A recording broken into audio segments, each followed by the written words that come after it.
Сугыш елларында Казанда театрларда, концерт залларында актив эшләй, алай гына түгел, агитбригадаларга тупланып, яралы солдатларның күңелен күтәрергә дип фронтка чыгалар. Госпитальләргә спектакльләр, концертлар алып киләләр. Тарих битләренә Казан бөтен СССРга иҗади очкын биреп торучы шәһәр булып кергән. Бу атнада Казан театрлары тамашачыга тематик спектакльләр тәкъдим итте. Шуларның һәрберсе өчен берәр дип алмагач утыртырмын дип нәзер әйткән иде.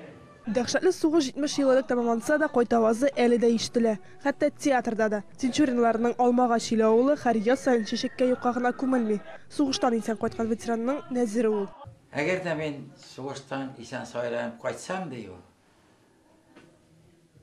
Шунда сугышта ятып калган авылдашларымның, дусларымның исеменә һәрберсе өчен берәр дип алмагач утыртырмын дип нәзер әйтә. Кайткач шул нәзерен үтәргә тырыша. Язын Алмагачлар да чәчәк ата, сугышта язын тәмамлана. Кеше генә түгел, табигать та бәйрәм итә. Җырмынга бай бу әйме, халыкчан юморга бай спектакль. Монда көлке, уен көлке бик күп, җырлары күп, биюләр бик күп. Һәм әлбәттә шушы тамашада театрыбызның берсеннән-берсе талантлы, күренекле 200-дән артык, 20-дән артык артисты катнаша. Өстәвенә әле биредә тре музыка яңгырый, аны инструменталь ансамбльдә башкаралар. Менә күрдегезме, шундый искиткеч чыннан да бәйрәм спектакле. Тинчурин театры сугыш чорында Балтачта эшләп килә. Казанга ул 44нче елда гына күченә. Фронтка да, госпитальгә дә барып тамаша күрсәтеп йөри.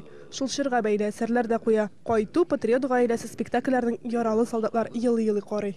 Шушы ветераннарыбыз булмаса, башларын яу кырында салып калган иптәшләребез булмаса, бүгенге шушы вакыйгаларны шатлыклы көннәрендә күрмәсек дип әйтәк. Менә күрәсезме? Шушы Алмагач илендә уен, көлке, шаулап яшәп торган, үзебезнең яшәп торган өчен без ветераннарыбызга бурычлы. Мылтык урынына каләм, нәфис сүз һәм картон декорациялар. Сугыш әнә шулай гына гәүдәләнсен. Сугышны бүген сәхнәдә генә уйнаган театр әһелләренең теләге шундый. Лилия Галимова, Шәүкәт Әхмәтов, Рөстәм Җәләлиев, Казан телерадиокомпаниясе.